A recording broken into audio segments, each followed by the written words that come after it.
আসসালামু আলাইকুম। হ্যালো সবাইকে। অনেক রিকোয়েস্টেড একটা হিজাব টিউটোরিয়াল নিয়ে আজকে চলে এসেছি আমি অনামিকা জুই। তো প্রথমে আমি যেটা করেছি যে এইভাবে দুই ভাগ করে নিয়েছি, এক সাইড বড় আর এক সাইড ছোট।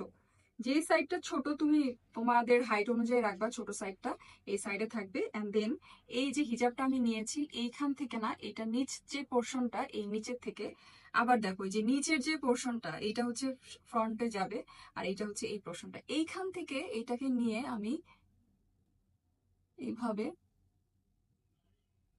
জাস্ট একটা পিনের সাহায্যে এটাকে আটকে দিব, অথবা তোমরা চাইলে কয়লার পিন দিয়ে আটকে দিতে পারো। That's it. এবার এইটাকে আমি যেটা করেছি যে এটাকে এইভাবেই আমি একটা পিন দিয়ে সিকিউর করে নিব। আর এই যে পোর্শনটা, সামনে যে পোর্শনটা ছিল এইটাকে, এটার ভিতর থেকে আমরা এই যে এখান থেকে এটা এখানে নিয়ে আসবো। তাহলে যেটা হবে যে আমাদের ফুল চেস্টটা কভার হয়ে যাবে। এটাকে এইভাবে ঢুকিয়ে দিব, ব্যাস আর কিচ্ছু লাগবে না।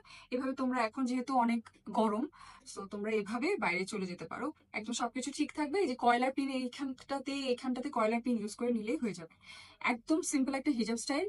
অনেকেই আমার কাছে এটা মানে জানতে চেয়েছে, শিখতে চেয়েছে। সো সেই জন্য হচ্ছে টিউটোরিয়ালটা করে ফেললাম। আই হোপ তোমাদের সবার ভালো লাগবে। Thank you so much for watching.